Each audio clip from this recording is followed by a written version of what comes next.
رب اشرح لي صدري ويسر لي أمري واحلل عقدة من لساني يفقهوا قولي رب زدني علما اللهم فقهنا في الدين اللهم بارك لنا في أوقاتنا اللهم أخلصنا لوجهك الكريم يا رب لك الحمد كما ينبغي لجلال وجهك ولعظيم سلطانك اللهم صل على محمد صلی اللہ علیہ وسلم وعلى آل محمد صلی اللہ علیہ وسلم۔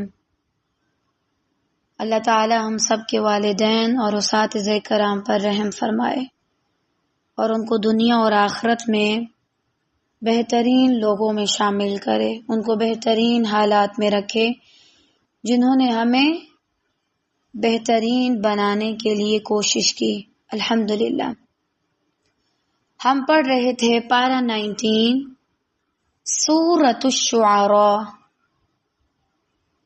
ہم دیکھ رہے تھے موسیٰ علیہ السلام کا قصہ، کس طریقے سے موسیٰ علیہ السلام نبوت سے نوازے جاتے ہیں، ان کو ایک بڑا مشن دیا جاتا ہے، ایک توحید، اور دوسرا مشن جو ہے اس کو انشاءاللہ ہم آج دیکھیں گے خیر سے۔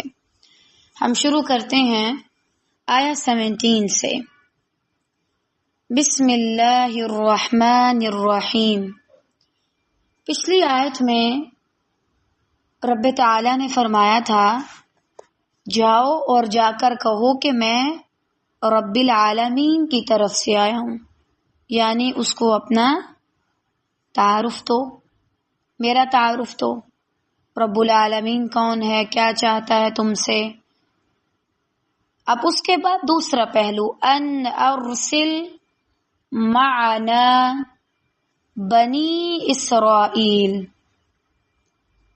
اور دوسرا یہ کہ تم ہمارے ساتھ بنی اسرائیل کو روانہ کر دو، ہمارے ساتھ ان کو بھیج دو۔ یعنی ایک بات یہ کہو کہ ہم تمہارے پاس اپنی مرضی سے نہیں آئے بلکہ ہمیں اللہ نے بھیجا ہے اور ہم رسول بنا کر بھیجے گئے ہیں۔ اور دوسرا یہ کہ جو تم نے بنی اسرائیل کو 400 سالوں سے، 400 سال تھوڑا عرصہ نہیں، بہت لمبا عرصہ ہے، اتنے عرصے سے تم نے بنی اسرائیل کو اپنا غلام بنا رکھا ہے، ان کو آزاد کر دو اور ہمارے ساتھ بھیج دو۔ وہ ان سے اپنا کام لیتے تھے، ان سے خدمتیں کرواتے تھے، بڑی بڑی عمارتیں بنواتے تھے اور بدلے میں ان کو 2 وقت کی روٹی بس۔ اللہ تعالیٰ نے سورہ اعراف میں بھی اسی بات کا تذکرہ کیا ہے۔ سورہ اعراف میں کس طریقے سے آتا ہے، موسیٰ علیہ السلام نے کہا مجھے اس لیے بھیجا گیا تاکہ بنی اسرائیل کو تمہارے پاس سے لے جاؤں، آزاد کرواؤں۔ اس کی بڑی فضیلت ہے۔ ترمذی میں ایک حدیث ہے، سب سے افضل کلمہ ظالم بادشاہ کے سامنے کلمہ حق کہنا ہے۔ جو ظلم کر رہا ہے، عوام الناس کا جینا حرام کر رہا ہے، ان پہ جبرن مسلط ہوا ہے، ان سے وہ کام لیتا ہے کہ جو آپ کسی عام انسان کے اوپر نہیں ڈال سکتے، اس کے خلاف بات کرنا، اس کو بتانا کہ تم غلط ہو، یہ کیا ہے، سب سے افضل کلمہ ہے۔ امام شافعی فرماتے ہیں اگر حق کی حمایت میں تنہا بھی کھڑا ہونا پڑے تو ہو جاؤ، یعنی ضروری نہیں ہے کہ بھائی تمہارے ساتھ پوری عوام کھڑی ہو تو تبھی تم آؤ گے، اگر تم اکیلے بھی ہو تو تم کھڑے ہو جاؤ۔ اب یہاں سے ہمیں سمجھ آتا ہے اسلام کا، اللہ تعالیٰ کے بھیجے ہوئے دین کا بنیادی مقصد اور اس کے اہم پوائنٹس اور اس کی مکمل تعریف۔ اسلام صرف یہ نہیں کہ آپ نماز پڑھ لیں، اللہ کی پہچان کر لیں، روزے رکھیں، زکوٰۃ حج ادا کریں، آپ بس اللہ کے ہو کے رہ جائیں، اللہ کا تو ہونا ظاہری بات ہے، لیکن حقوق العباد بھی ہیں. ایسا نہیں ہے کہ آپ تہجدیں پڑھ رہے ہیں اور آپ کے ساتھ والے گھر میں کسی کو مارا پیٹا جا رہا ہے اور آپ اچھے اخلاق والے بنے بیٹھے ہیں. قطعاً نہیں. جہاں پہ ظلم ہو رہا ہے اس کو بھی ختم کرنا. ظلم دو قسم کا نا، ایک اللہ کے معاملے میں شرک کرنا، اس کا بھی خاتمہ کرنا، اور دوسرا مقصد جو لوگوں پہ ظلم کیا جا رہا ہے اس کا خاتمہ کرنا. اب یہاں سے ہمیں بہت سے نکات سمجھ آتے ہیں. پہلی بات، موسیٰ علیہ السلام اکیلے تھے مگر پھر بھی آزادی کی بات کہی، اور کس کے سامنے؟ ایسے جابر شخص کے سامنے جس نے 400 سال سے کسی لوگوں عوام کو اپنا غلام بنا کے رکھا ہوا ہے. تو آج بھی اگر آپ دیکھیں فلسطین کے جو حالات ہیں، اللہ ان پہ رحم کرے اور ہم پہ بھی رحم کرے، ہم بھی قابل رحم ہیں. تو کوئی انسان یہ نہیں کہہ سکتا کہ اچھا میں صرف اتنا کروں، ہمارے ساتھ تو وزیر اعظم نہیں، حکمران نہیں، فوج نہیں، ہم کیا کر سکتے ہیں؟ آپ جہاں تک کر سکتے ہیں کریں. سینیٹر مشتاق جو ہیں، اللہ ان پہ رحم کرے اور ان کی مدد کرے اپنے فرشتوں کے ذریعے. خاص طور سے آپ دیکھیں وہ نکلے ہیں، وہ گئے ہیں، اللہ تعالیٰ نے ان کو دے دیے ساتھی. اگر وہ بھی بیٹھے رہتے ہیں اچھا پورا جو پاکستان کا پارلیمنٹ ہے، جو مین ہے، سارے بندے وہ میرے خلاف ہیں یا وہ میرا ساتھ نہیں دے رہے، اٹس اوکے، وہ نکلے. اکیلے بھی ہو تو بات کرو. دوسرا، بنی اسرائیلیوں کو فرعونیوں نے مقصد سے غافل کر دیا، لہذا وہ بھول گئے کہ ہم غلام ہیں. کیا کیا؟ کھانے میں لگا دیا، بس 2 وقت کی ان کو روٹی مل رہی، انہوں نے اس کو کافی سمجھا. اور ارد گرد جو مصر کی تہذیب تھی، وہ ناچنے والی عورتیں، وہ گانے گانا، یہ ساری چیزیں ان کے اندر عام. تو پھر ان کو اور کیا چاہیے تھا؟ انہوں نے صرف اسی چیز کو زندگی سمجھا تھا، اور وہ ان کے ذہنی غلام زیادہ تھے ظاہری غلام کے علاوہ. اگر آپ کا جسم کسی کا غلام ہے نا تو چھٹکارا ممکن ہے، لیکن اگر آپ کسی کے ذہنی غلام بن جائیں تو یہ ایسی گیم ہے، وہی جیتا جو آپ کے ذہن کے ساتھ کھیل رہا ہوتا ہے. آپ اتنے زیادہ لوگ ہیں، آپ ان کے خلاف نہیں بولتے، آپ خود دب جاتے ہیں، تب آپ کو اور دبایا جاتا ہے. یہ ہے ذہنی دباؤ لینا. ہم نہیں جیتیں گے، ہمیں مار دیا جائے گا، ہمارے ساتھ فلاں کیا جائے گا. یہی حال آج ہم مسلمانوں کا ہے. ہمیں ہمارے مقصد سے غافل کرنے کے لیے ڈالرز میں اور ارد گرد کی کرنسی میں لگا دیا گیا ہے. اور جیسے ایک بار پہلے میں نے بات کی تھی کہ ہمیں ایسی ایسی چیزیں دکھانا، وہ عورتوں کے چکروں میں پھنسا دیا گیا، اور عورتوں کو مردوں کے چکروں میں پھنسا دیا گیا، یا ویوز کے چکر میں. تو پھر ہم اپنے مقصد سے غافل ہو گئے اور ہم بھول گئے کہ ابھی تک ہم بھی غلام ہیں.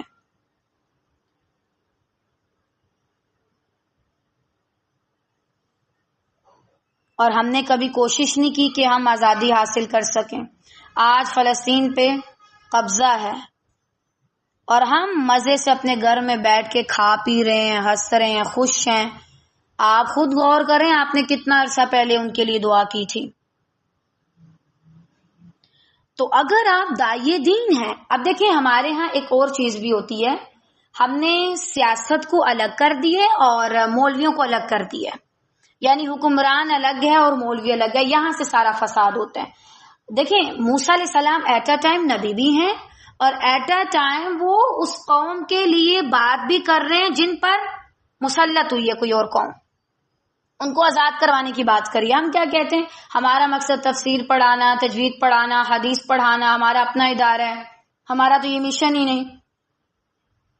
کیوں بھائی؟ ہزاروں بندے آپ کی بات مانتے ہیں، آپ کے سامنے بیٹھ کے آپ سے لائیو کلاسز لیتے ہیں. آپ اگر ادھر ذرا سی بھی بات کر دیں تو آپ کو اندازہ نہیں کتنا اثر پڑے گا، کیونکہ اللہ نے آپ کو ایک عہدہ دیا ہے، تو آپ کو اس کے بارے میں بات کرنی چاہیے. اب یہ جو یہاں پر فرعون کا کردار ہے نا، جو اللہ تعالیٰ نے ہمیں بتایا ہے وہ کون سا ہے؟ ڈکٹیٹرشپ یا ظلم. اس کو بھی منہ توڑ جواب دینا چاہیے، اس دور میں بھی اس دور میں بھی. اب یہ چیز ہے کیا؟ ایک ایسا سیاسی نظام جس میں تمام اختیارات، اب ذرا اس کو سمجھیں اور اپنے ملک کو بھی ذہن میں رکھیں، تمام اختیارات ایک فرد یا ایک چھوٹے گروہ کے پاس ہوتے ہیں. وہ اپنی مرضی سے فیصلے کرتے ہیں، کسی قانون، پارلیمنٹ یا عوامی رائے کے سامنے جواب دہ نہیں ہوتا. اختلاف رائے جو ہوتی ہے اس کو دبانے کے لیے طاقت، جبر، قید، تشدد، کسی بھی چیز کو استعمال کرتا ہے اور عام طور پر طویل عرصے تک اقتدار میں رہتا ہے. یہ کردار فرعون کا بھی تھا اور یہ ہمارا بھی ہو سکتا ہے. میں کسی کو فرعون نہیں کہتی، اللہ مجھے معاف کرے، میں خود اس کے رحم کی محتاج ہوں. لیکن جو زاویہ ہمیں بتایا گیا، جو ہمارے سامنے ایک نقشہ رکھا گیا انسان کا، اس کی روشنی میں آپ سب کو دیکھ سکتے ہیں، حتیٰ کہ اپنے آپ کو بھی. صحیح. اب یہ تو بڑا مسئلہ بن جاتا ہے، سارا کنٹرول صرف ایک شخص کی ہتھیلی میں، جیسے فرعون کے پاس تھا. اب وہ انسان صرف یہیں تک نہیں رہتا، فرعون بھی وہیں تک نہیں رکا. وہ اپنا روب بڑھانے کے لیے، ظاہری بات ہے آج اگر ہم میں سے کوئی اٹھے اور اس طرح کے دعوے شروع کر دے اور جبر شروع کر دے تو لوگ تو اس کو منٹوں میں ختم کر دیں گے. پھر ایسا انسان جو اٹھتا ہے وہ پھر کچھ اور کام بھی کرتا ہے تاکہ وہ اپنی اس گھٹیا ترین حکومت کو، حکمرانی کو، تشدد کو دوسروں پر مزید مسلط کر سکے. پہلا یہ کہ وہ سارا کنٹرول اپنے ہاتھ میں رکھتا ہے. دوسرا میڈیا ہے یا عوامی اظہار ہے، اس پر بھی سخت پابندیاں لگ جاتی ہیں. جی آپ ہمارے خلاف بات نہیں کر سکتے. فرعون نے بھی بنی اسرائیلیوں پر یہ پابندی عائد کی تھی، اور اگر کوئی کر رہا ہے تو پھر کیا ہوتا تھا، یا تو اس کو قید خانے میں ڈالتے تھے یا باقی پورے ہزاروں کا مجمع کھڑا ہے اور اس کے سامنے اس بندے کی گردن اڑا دو. جب 1000 2000 اتنے زیادہ ہزاروں لوگوں نے دیکھا اچھا اس کی گردن اڑا دی، اس نے بالکل اظہار نہیں کیا، لحاظ نہیں کیا، تو پھر کیا ہوا، باقی سارے کے سارے چپ کر گئے. آج ہمارے ساتھ بھی یہی ہوتا ہے. کسی ایک کے ساتھ ہم کہتے تمہیں پتہ ہے فلاں مولوی کے ساتھ کیا ہوا تھا، تم بات کرو گے تو تم بھی پھنس جاؤ گے. آپ نے اس بندے کو فرعون بنایا، وہ خود نہیں تھا. خود کوئی بھی ایسا نہیں کہ اکیلا کھڑا ہو کے پورے کی پوری عوام کا جینا حرام کر دے. اس کے آگے بہت سے اور بندے ہوتے ہیں جو اس کو سپورٹ کر رہے ہوتے ہیں. اس کے علاوہ عدالتیں بے اختیار ہوتی ہیں، جیسے کہ ماشاءاللہ ہماری ہیں. آپ کو پتہ ہے جو یہ سامنے جج جا کے فیصلہ کرتے ہیں، یہ بیچارے یہ نہیں کرتے، یہ پیچھے 3-4 بندے اور بیٹھے ہوتے ہیں جو آ کے ان کو بتاتے ہیں یہ فیصلہ کرنا ہے. آ کے جج صاحب ویسے ہی کرتے ہیں. عدالتیں بے اختیار ہے. فرعون نے بھی یہ کیا، کیونکہ عدالت ایک ایسی جگہ ہے جہاں پر انسان کو انصاف ملتا ہے، اور انسان جاتا بھی اس لیے تاکہ اس کو انصاف ملے. اب بنی اسرائیلی بھی اگر اٹھ کے فرعون کے بندوں کے پاس جاتے یا جا کے کہیں بات کرتے وہ ان کو بھی اڑا دیتا، تو یہی طے پاتا کہ بنی اسرائیل غلام ہے، لہٰذا وہ ان کو چھوڑتا ہی نہیں تھا. اب یہ سارا کچھ دیکھ دیکھ کے وہ ذہنی غلام بن گئے، حتیٰ کہ اس قدر انہوں نے آزادی کی تمنا چھوڑ دی. اس کے علاوہ جو طاقت ہے وہ اصل میں جماتا ہے، وہ قانون اس کی نظر میں کوئی حیثیت نہیں. وہ قانون بناتا ہی اس لیے تاکہ اسے خود توڑ سکے بڑے احترام اور بادب طریقے کے ساتھ. اس کے علاوہ بعض اوقات وہ دھوکے سے اپنے آپ کو الیکشن میں یا کسی اور چیز میں جتواتا ہے. میں آپ کو یہ اس لیے بتا رہی ہوں تاکہ آپ کو سمجھ آئے یہ بنی اسرائیل آج بھی ایسے کیوں ہیں بیچارے. ڈیٹ ہٹ درم یہ ان کی نسلوں کے اندر ہے، کیونکہ اتنا عرصہ انہوں نے غلامی کی ہے نا. اب یہاں تو یہ کسی دور میں بڑا ہی اچھلتے ہیں، تھوڑا سا ان کو کوئی اقتدار مل جائے یا پیسہ مل جائے بڑا ہی اچھلنے کودنے لگ جاتے ہیں کہ بھائی ہمارے پاس وہ چیزیں ہوں. کیونکہ یہ فرعون کو دیکھتے تھے اور ان میں سے زیادہ تر لوگ اس سے متاثر بھی تھے. ہاں ہمیں اس کی طرح بننا چاہیے، جیسے یہ باروب ہے، جیسے اس کا لائف سٹائل ہے، اور آدھے ان کو کوئی لنک ہی نہیں تھا. تو آج بھی ایسے ہی ہے. اب ایسے شخص کے اندر کیا چیزیں ہوتی ہیں کہ جس کی وجہ سے یہ سارے کام کر رہا ہوتا ہے؟ ڈکٹیٹر، انا اور گمنڈ. انا ربکم الاعلی، میں تمہارا بہت بڑا رب ہوں. جب انسان یہ کہہ دے، یا بالفرض اگر کوئی بڑا احترام والا ہے، وہ یہ نہیں کہے گا کہ میں تمہارا رب ہوں معاذ اللہ، وہ کہے گا میری چلے گی اور میری چلنی چاہیے. دوسرا، عورتوں کی بے حرمتی، حتیٰ کہ پھر عورتیں سرکش بن جائیں. عورتوں کی بے حرمتی میں سونے یہ قطن نہیں آتا کہ آپ صرف ان کو ذلیل کریں.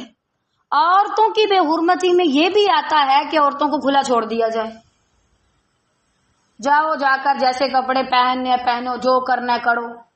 بنی اسرائیل کی عورتیں بھی فرعونیوں کی عورتوں کو دیکھتی تھی نا، ان کے اندر تو ظاہر بات ہے، ابھی بھی آپ کو ان کی تہذیب میں ملے گا، وہ زیادہ تر ان کے کپڑے کوئی اچھے نہیں ہوتے تھے، اور نہ ہی وہ پورا لباس پہنتی تھی زیادہ تر. تو ان کے اندر بھی یہی چیز تھی. اب یہ بھی عورتوں کو ان کی بے حرمتی میں آتا ہے.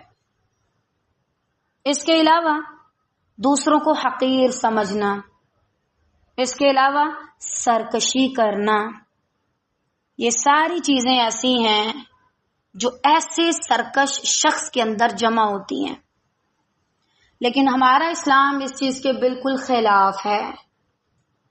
نبی صلی اللہ علیہ وسلم نے اپنے دور میں صحابہ سے مشورہ کیا. سورہ شورى آیت 88 میں اللہ تعالیٰ فرماتے وَأَمْرُهُمْ شُورَى بَيْنَهُمْ، ان کا معاملہ آپس میں مشورے سے ہوتا ہے. تو اللہ کے نبی صلی اللہ علیہ وسلم مشورہ کرتے، اور کسی کو زبردستی حکمران بننے کی اجازت نہیں ہے کہ میں ہی بنوں گا. اس سے فساد ہوتے ہیں. جیسے فرعون نے بھی یہ سرکشی کی، خود کو بڑا منوانے کی. اس سب کا فیصلہ خیرخواہی کی بنیاد پہ ہوگا. ٹھیک ہے.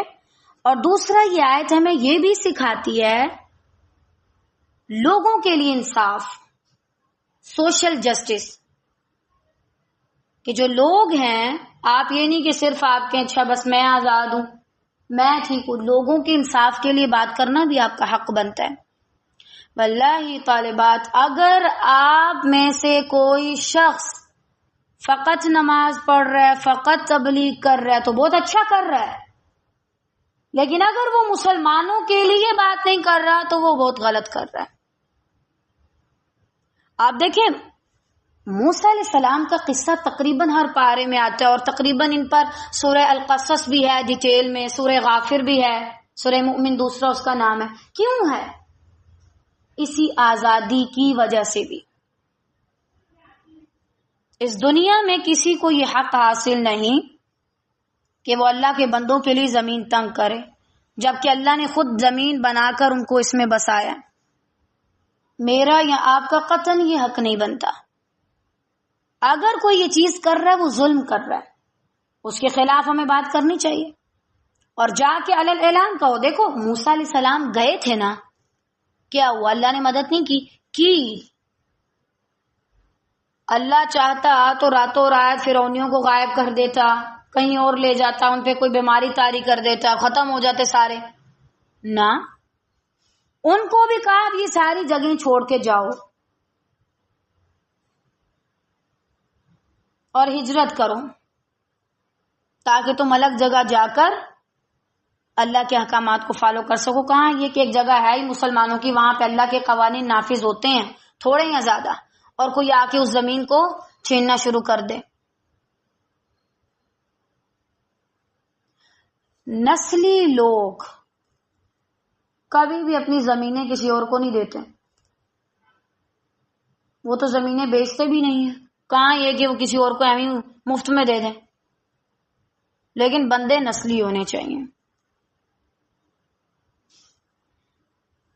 تو بہرحال بنی اسرائیل کے لیے موسیٰ علیہ السلام نے جا کے ڈیمانڈ کی. اب آپ یہیں سے دیکھیے گا ان بنی اسرائیلیوں کے اندر سے یہ ذہنی غلامی، یا جو ان کے ذہنوں کے اندر ایک پڑ گیا تھا نا تعصب، بدلے کی آگ وہ آج بھی آپ کو ان کے اندر نظر آتی ہے، کوٹ کوٹ کے بڑی پڑی ہے۔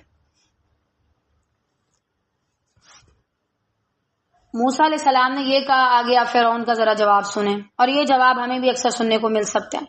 قال الم نربک فینا ولیدا ولبثت فینا من عمرک سنین۔ فرعون نے کہا، دیکھو بھائی، کیا ہم نے تجھے تیرے بچپن کے زمانے میں اپنے ہاں نہیں پالا تھا؟ تو بچہ سا تھا، تمہیں تو ہم نے پڑھایا لکھایا، کوئی آج بھی کہہ سکتے ہیں، تمہیں تو ہم نے پیسے دیے، ہم نے ہی تمہاری مدد کی۔ اگر استاد ہے تو وہ کہنا شروع کر دیں، ہم نے ہی تمہیں سکھایا تھا، اور آج آپ ہمارے سامنے ہی بول رہے ہیں۔ ہم نے آپ کو عہدہ دیا، آپ کو تنخواہیں دیتے ہیں، اور آج آپ حکومت کے خلاف بات کر رہے ہیں۔ جہاں آپ غلط ہیں آپ غلط ہیں، جہاں آپ صحیح ہیں آپ جیسا کوئی بھی نہیں۔ اب دیکھیں، موسیٰ علیہ السلام نے سوال کوئی اور کیا، بتایا کچھ اور، فرعون بالکل الگ بات کر رہا ہے، اور آگے کہنے لگا، اور تو نے اپنی عمر کے بہت سے سال کیا ہم میں نہیں گزارے، ہمارے بیچ رہ کے گئے ہو؟ یعنی فرعون نے موسیٰ علیہ السلام کی دعوت اور مطالبے پر غور کرنے کی بجائے ان کی تحقیر کرنا شروع کر دی، معاذ اللہ،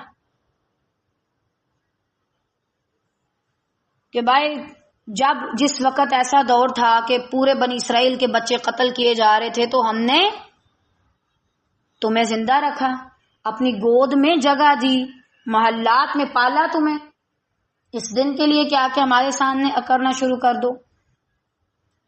اب یہاں سے ہمیں کئی باتیں سمجھ آتی ہیں۔ جو ایسا شخص ہوتا ہے نا، جو دوسروں کو اپنا ذہنی غلام بنانا چاہتا ہے، یا جو چاہتا ہے مجھے بڑا مانا جائے، اس کے اندر قابلیت کوئی نہیں ہوتی، صلاحیت نہیں ہوتی، اس کے اندر انسانیت بھی نہیں ہوتی، اس کے اندر صرف میں ہوتی ہے، انا انا انا، فقط میں، بجائے اس کے کہ جب آپ جا کر اس کو حق بات بتائیں، وہ آپ کی کہی ہوئی حق بات کو مان لے، وہ آپ کی حقارت بیان کرنے لگ جائے گا کہ بھائی تم تو کچھ ہو ہی نہیں، معاذ اللہ، کل کے پیدا ہوئے چھوٹے سے بچے آ کے ہمارے سامنے بات کر رہے، وہ آپ کا انکار کرے گا۔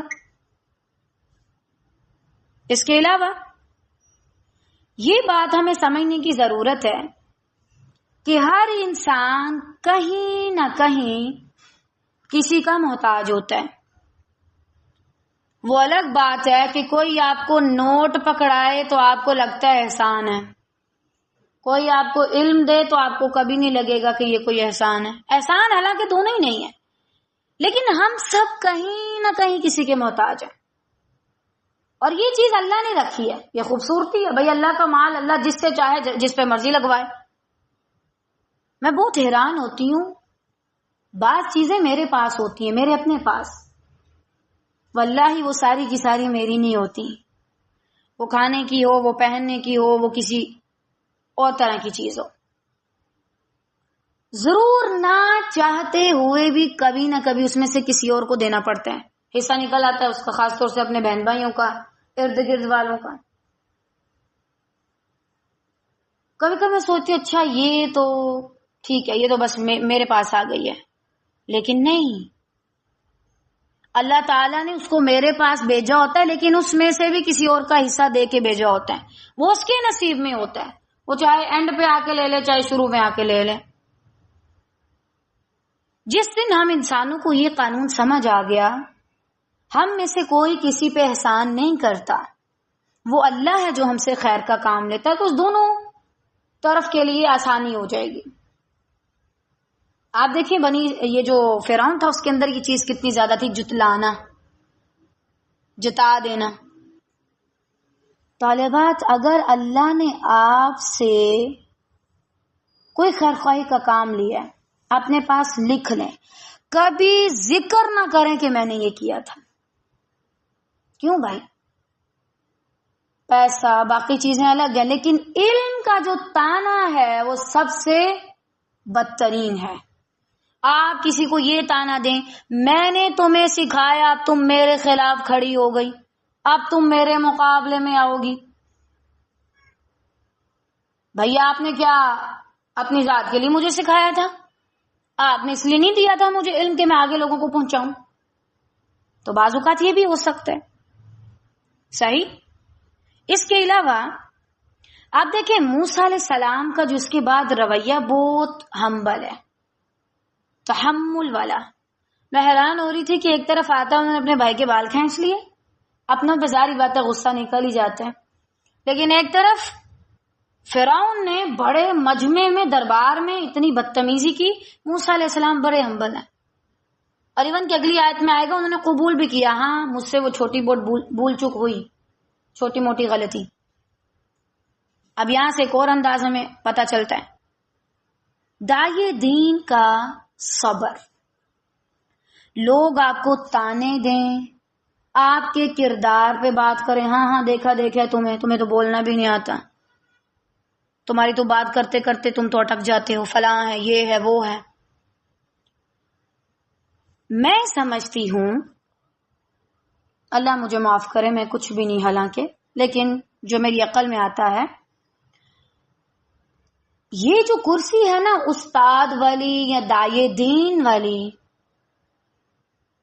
اس پہ وہ شخص قطعاً نہیں بیٹھ سکتا جس کے اندر صبر نہ ہو، برداشت نہ ہو. اب ظاہری بات ہے آپ کو ایک بندہ آ کے کہے گا آپ کے اندر یہ کمی ہے، کیا آپ فٹافٹ اٹھنے لگ جائیں گے؟ یہ لو میں اٹھ گیا، میں نہیں کرتا، مجھے بیٹھنا ہی نہیں ادھر. کوئی آپ کو آ کے کہے گا آپ نے یہ ٹانگ پہ ٹانگ کیوں رکھی ہے، یہ آپ نے گردن تھوڑی ادھر کو رکھی ہوئی ہے، یہ اصل میں نا آپ کے ہاتھ ایسے نہیں ایسے ہونے چاہیے.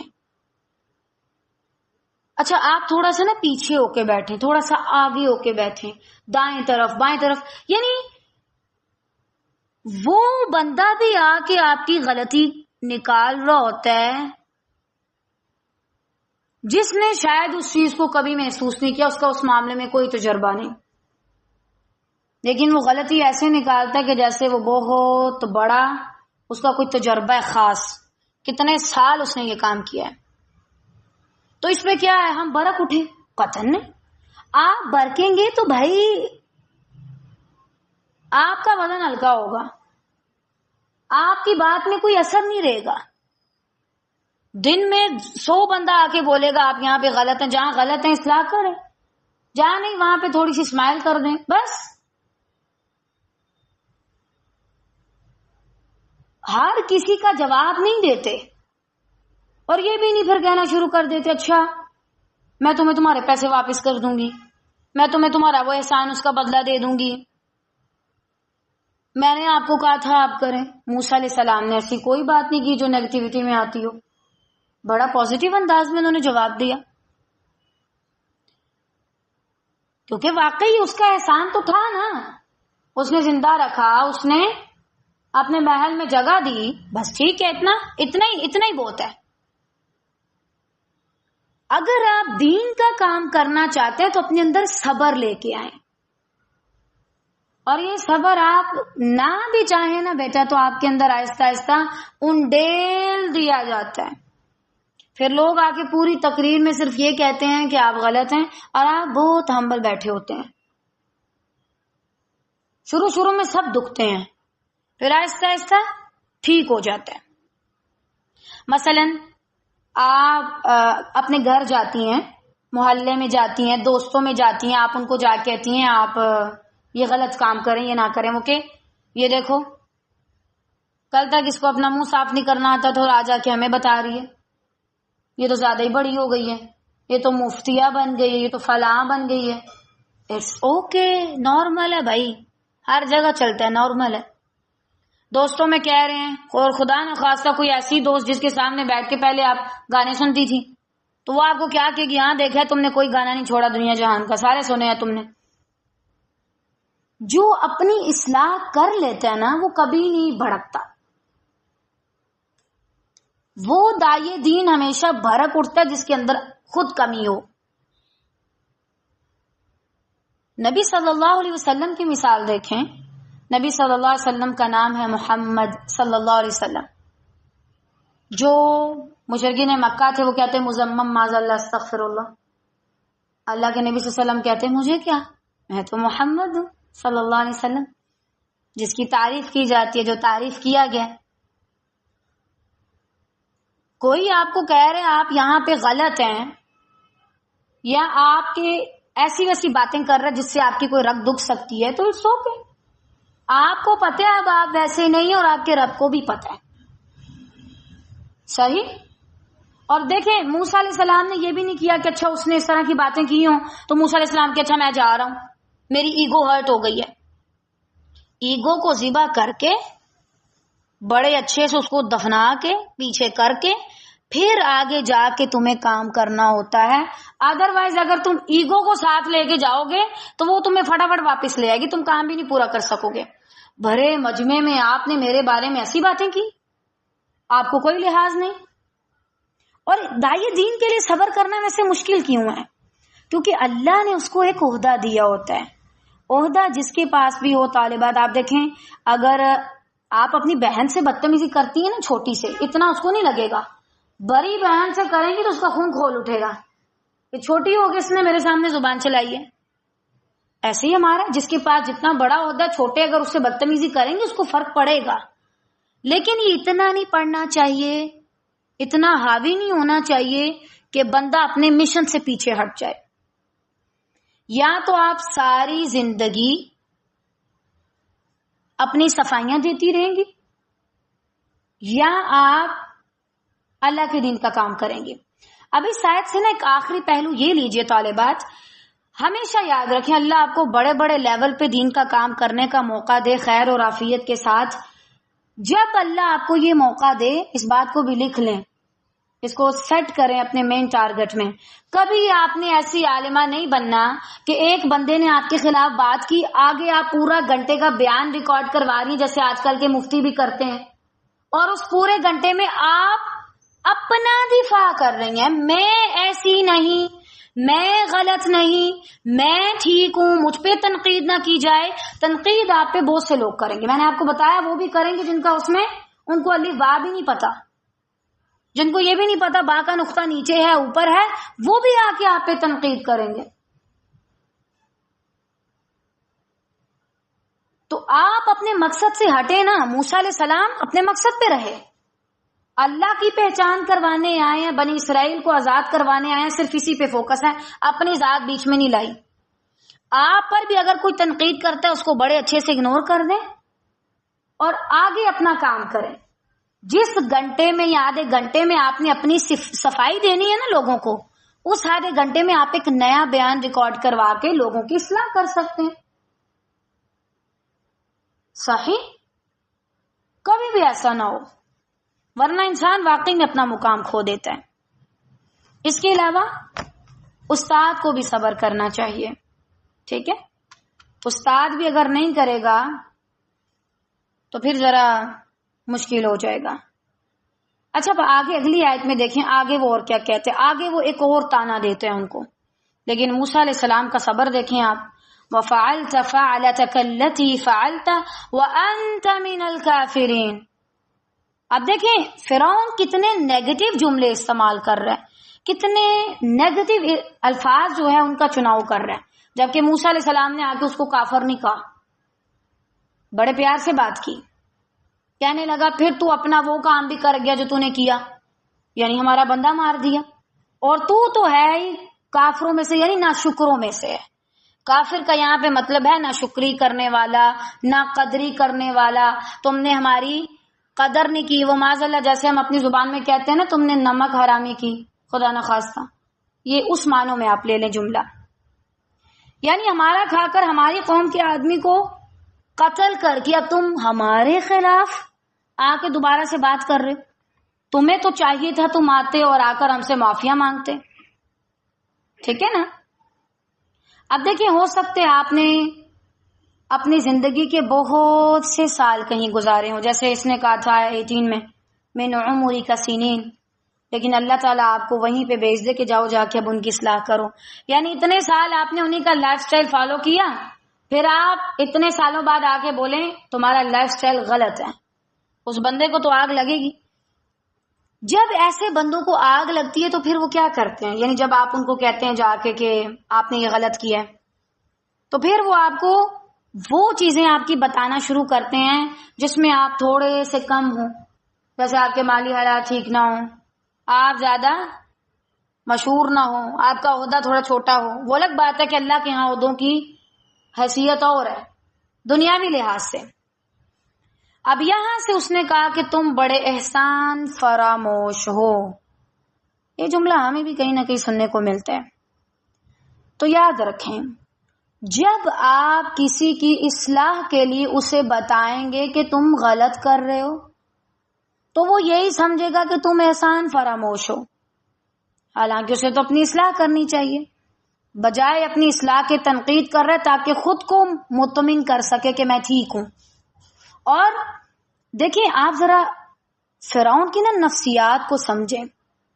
پورا دربار تھا نا، بڑے بڑے سمجھدار لوگ تھے، ایسے لوگ جو جا کے باہر باتیں پھیلاتے تو ان کی باتوں پہ یقین کیا جاتا۔ فرعون بھی بڑا سیاستدان تھا، اس نے سب کے سامنے جان بوجھ کے ایسی باتیں چھیڑی تاکہ لوگوں کو پتا چلے، ان کے سامنے موسیٰ علیہ السلام کا جو کریکٹر ہے نا معاذ اللہ وہ ڈاؤن ہو جائے، وہ بہتر نہ رہے۔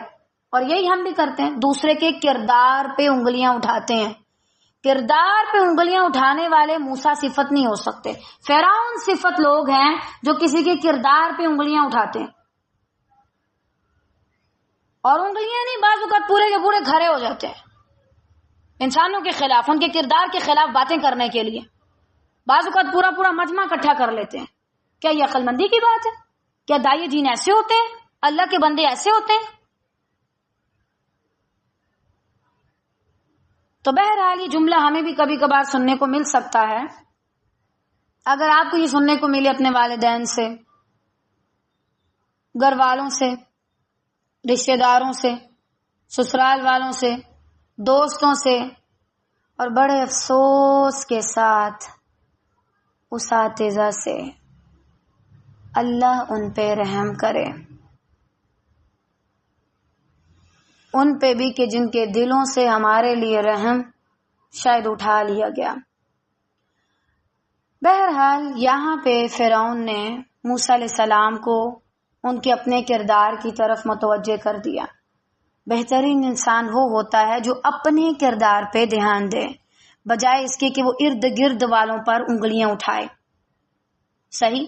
ہمارے ہاں بھی اگر کوئی آپ کو اس طرح کہہ دے تو آپ بالکل مطمئن رہیں، سونے آپ نے کسی کا پوری زندگی بھی کھایا ہے، نمک چینی سارا کچھ، لیکن اگر وہ اللہ کے حکموں کے خلاف ہے تو آپ اس کے خلاف کھڑے ہو جائیں۔ اصل میں تو آپ کو اللہ دے رہا تو اللہ کے ساتھ نمک حرامی نہ کرو، اللہ کا کھا کے کسی اور کے گیت گاتے ہو۔ اللہ کی مرضی کسی انسان کے ذریعے دے، کسی جن کے ذریعے دے، کسی اور چیز کے ذریعے دے، جس کے ذریعے بھی چاہے وہ دے اپنی شان کے مطابق۔ کبھی بھی کسی انسان کی بات کو جو غلط ہے اس وجہ سے نہ رہنے دینا، چلو اس کی اصلاح نہیں کرتی کیونکہ بھائی اس کے مجھ پہ بڑے احسان ہیں، اسی لیے مجھے نہیں پسند کہ ہم جس کو کچھ دیں، چاہے وہ علمی ہو، اس سے کچھ لیں۔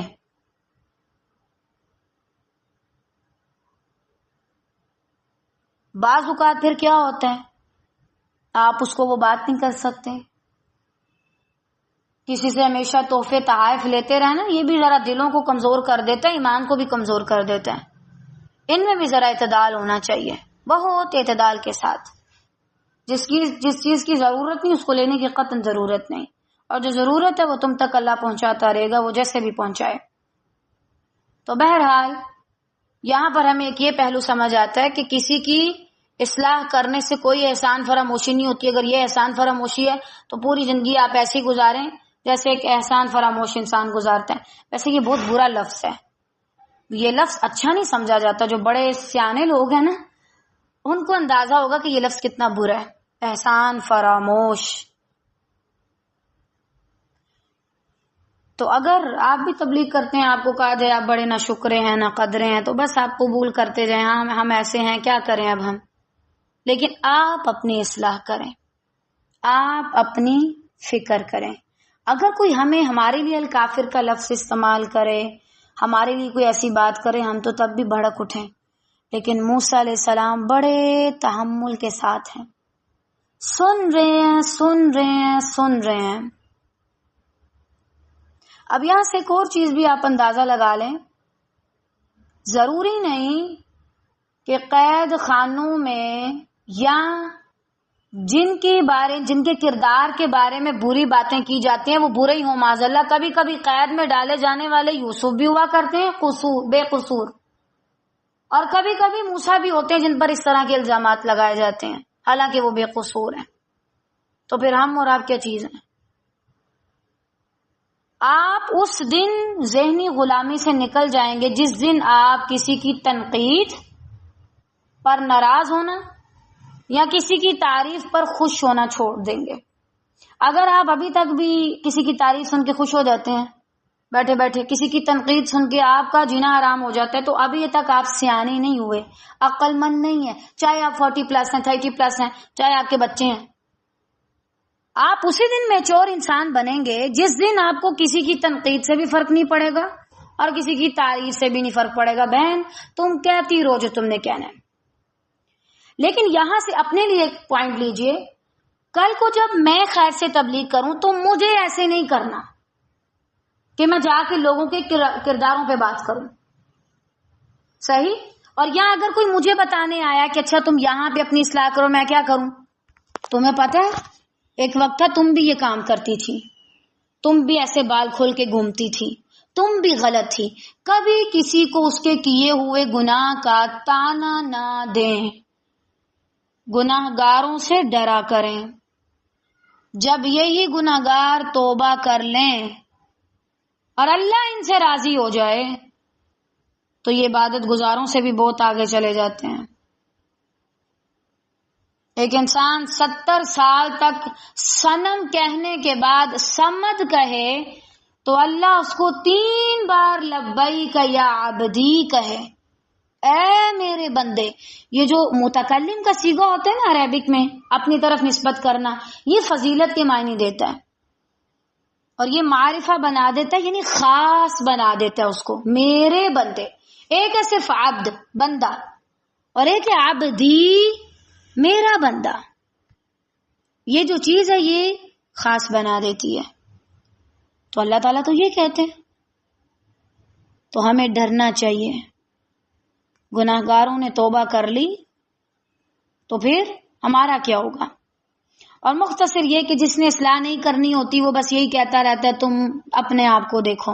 وہ کبھی اپنے گریبان میں نہیں جھانکتا بیچارہ. اس نے اپنے گریبان میں اتنا اندھیرا کیا ہوتا ہے نا کہ وہاں تک کبھی اللہ کا نور گیا ہی نہیں ہوتا، قرآن. لہذا اس میں نہ روشنی ہوتی ہے نہ وہ دیکھ پاتا ہے. آپ اندھیرے میں جھانکے اپنے گریبان میں آپ کو کیا دکھے گا؟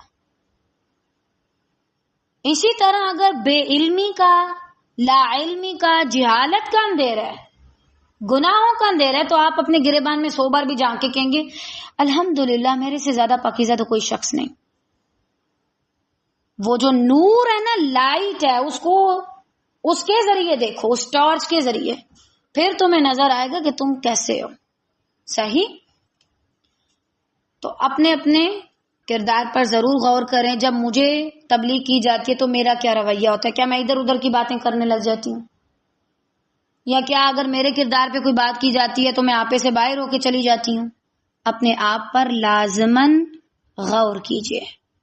باقی جو ہے خیر سے وہ انشاءاللہ ہم کل پڑھیں گے. آج کے لیے اتنا ہی کافی ہے. بارک اللہ فیکم.